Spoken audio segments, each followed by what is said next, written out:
Momento de ir a nuestro próximo bloque. Qué lindo tenerlo de vuelta. Qué bueno que esté. Aunque todos queríamos que se quede Caíto Leconte, que vino el otro día a visitarnos. Bloque de actualidad política con el doctor Edgardo Saúla. ¿Cómo estás, Doctorazo, José? ¿cómo está? Como siempre, un placer estar contigo acá. Bueno, qué alegría inmensa que estés bien y que estés aquí con nosotros. Bueno, sí, la ¿Eh? verdad que. Bueno, Ya, muchas los gracias. momentos difíciles y feos hay que dejarlos atrás. Sí, sí, ¿Sí? sin duda, sí. Hay que ir para adelante. ¿Eh? Así es. Vivamos el hoy y vayamos para adelante, amigo Saúl. De eso se trata la vida. Usted sabe que yo siempre voy con esa actitud positiva hacia adelante, así que usted también. ¿Eh? Y me encanta que hayas tomado la decisión de venir. De venir porque hay mucho para hablar, cuántas cosas están pasando. Nuestra economía parece que Sí, no, más que nada, va para atrás, ¿no?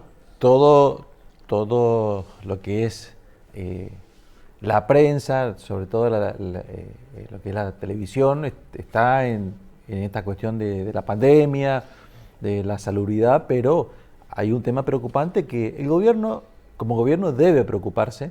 Nosotros, a diferencia, te comento qué pasó en la crisis o cómo salió la Argentina o por qué salió rápido de la crisis de 2001-2003. La crisis de 2001-2003, la Argentina en el 2003 recibe una herencia de inversiones y de infraestructura de la década del 90. Ajá. O sea, había inversión y había infraestructura en el país. Asimismo, el desarreglo macroeconómico hizo ese trabajo sucio el gobierno de Duhalde, que con Remelesnikov, con en ese momento la devaluación, la gran devaluación asimétrica, y también Néstor Kirchner recibe un país en un contexto internacional muy favorable con los precios de las commodities. Ajá. O sea, tres factores de crecimiento rápido. Rápido. Sin duda es que el efecto rebote en B corta ha sido exponencial. Ahora, ¿qué pasa? Nosotros estamos en el mes de abril, salieron datos ayer de que la actividad económica ha caído un 26,4%. Esto es inédito en un solo mes. La caída ha sido muy estrepitosa. Y en un país que antes de la pandemia ya teníamos un crecimiento cero desde el año 2011 a la fecha y una recesión de 30 meses. ¿Qué quiere decir? Que la economía no se iba para arriba, no crecía. Ajá. Y la recesión, ¿qué quiere decir? Que no se mueve la actividad, que está parada la actividad, que no hay plata en la calle. Y ahora tenemos este problema, si bien Mauricio Macri, siguiendo el programa del Fondo Monetario Internacional y con su programa de emisión cero, le deja un margen de maniobrabilidad en cuanto a la posibilidad de emitir a este nuevo gobierno. Pero ¿qué pasó? Ya llevamos 6 meses, 4 meses prácticamente de emisión sin parar por esta pandemia, en donde está cerrada la economía, donde los bancos no funcionan. Y entonces, ¿qué pasa? Y ahí traje unas placas para reflexionar sobre, hacer una reflexión sobre cómo piensa el argentino. Después, 2 ejes que creo que le está pasando, digamos, en cuanto al fondo de la cuestión, a lo que es problemas estructural de la Argentina, y 2 posibles propuestas como para decir, bueno, esto sería el rumbo de este gobierno. Si podemos ir a las placas, Ahí está, mira. avanzamos. Para solucionar problemas económicos y sociales, ¿quién debe actuar? Esto es muy importante saber cómo piensa el argentino. Tenemos casi el 70% de los argentinos que dicen que los problemas sociales y económicos vienen de la mano de políticas públicas, o sea, consideran que el Estado es el que soluciona los problemas de los particulares. Solamente menos del 30% dice que es el mercado y el esfuerzo individual de cada uno el que puede sacar un país adelante. Dicho esto, es muy difícil con esto pensar en Argentina con salidas ortodoxas, esto es, con ahorro, con inversión, con trabajo, y que ponga en marcha lo que es el círculo virtuoso de la economía y de reactivación económica. Y ahí comenzamos con los análisis en la segunda placa. A ver, vamos a la siguiente placa. De algunas deficiencias en la economía que notamos. La primera, bueno, puse como título ni superando la pandemia, ni saliendo de la cuarentena y ni arreglando la deuda con los acreedores, saldremos del camino de la decadencia económica. Esto es muy importante, porque nosotros, si bien hay un porcentaje importante de acreedores que están aceptando la propuesta argentina, la verdad, tenemos una Argentina que padece una destrucción institucional. El concepto de instituciones se asocia con las formas en que se relacionan los poderes públicos de un país, las restricciones a dichos poderes, el respeto de los poderes públicos a los derechos e intereses de los particulares. Esto es más que nada las libertades y la propiedad privada. El daño a las instituciones es permanente. El caso de Vicentín, como hemos hablado el programa pasado, o los ataques actuales a los silobolsas, que están llevando por gente que se sabe que viene de una ideología de un sector político que es la cámpora. Los agentes económicos, empresas, privados con ganas de invertir y de desarrollar proyectos dinamizan el sector privado, invierten a riesgo, innovan y dan empleo siempre que se cuente con seguridad jurídica.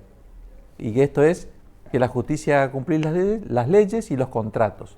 Y una buena política macroeconómica, esto es también tener una tasa de inflación y un endeudamiento controlado. Ahora, y ¿tenemos esos agentes económicos que quieren invertir?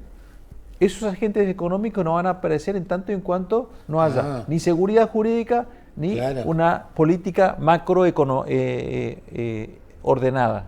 O sea, mientras no tengamos ciertos factores, esos agentes económicos no van a aparecer.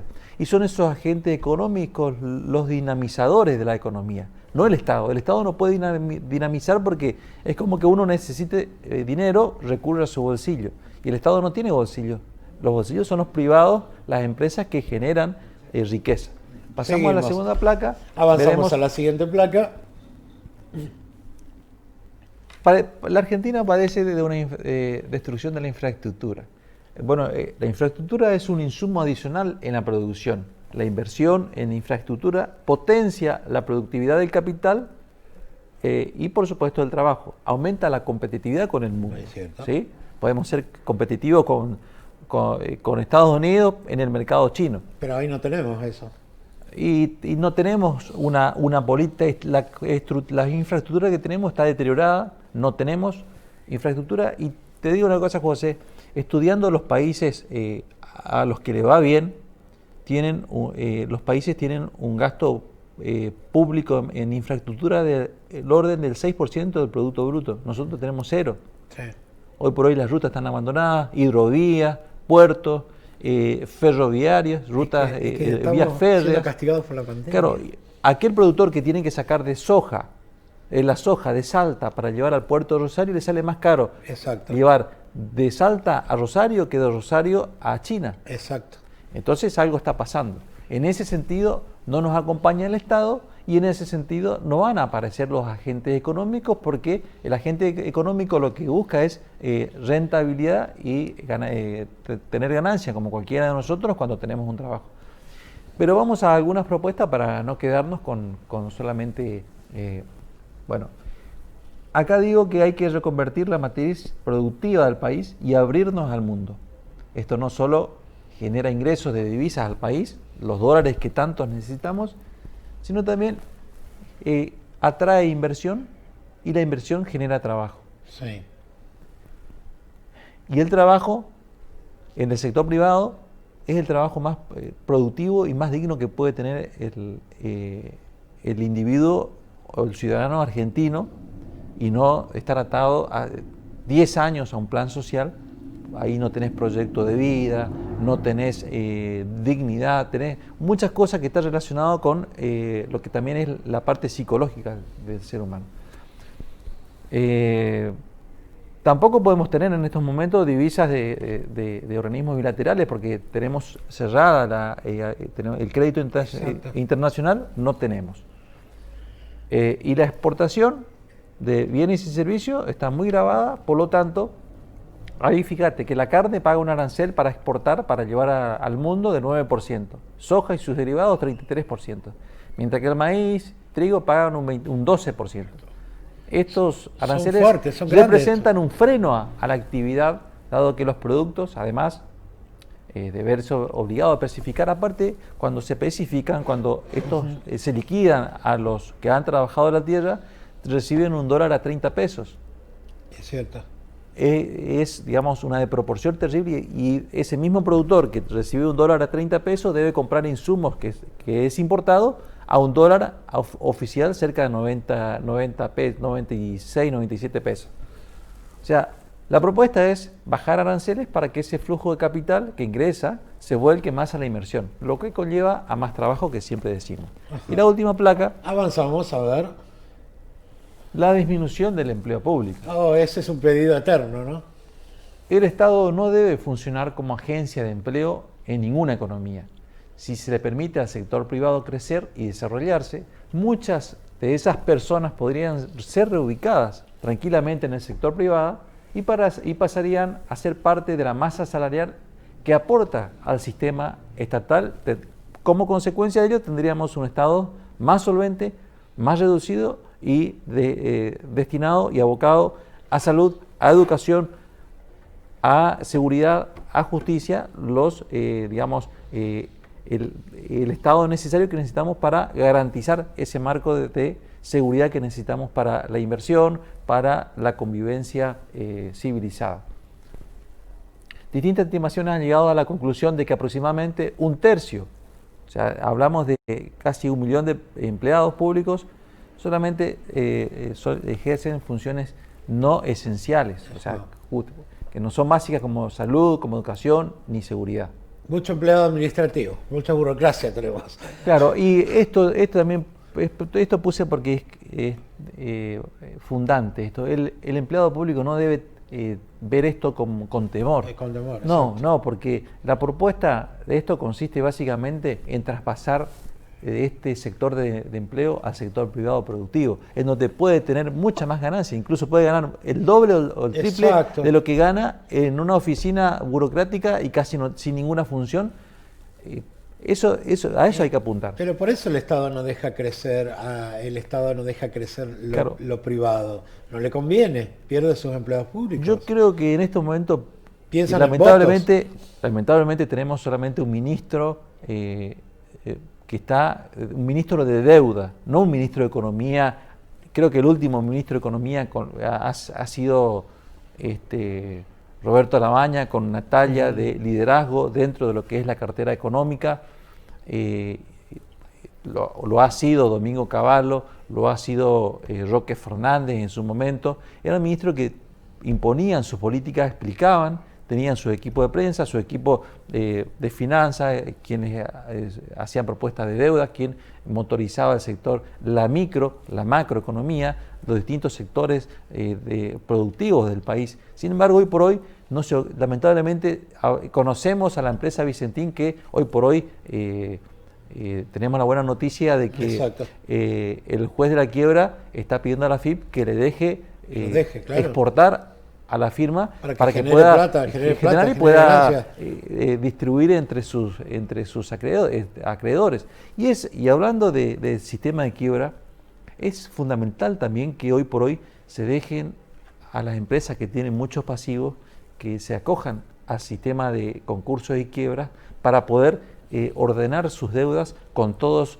los acreedores y puedan seguir existiendo como fuentes generadoras no solamente de trabajo, sino de riqueza. Bueno, eso es un buen punto. A ver, nosotros es un buen punto. No tenemos que ir a Nueva Zelanda.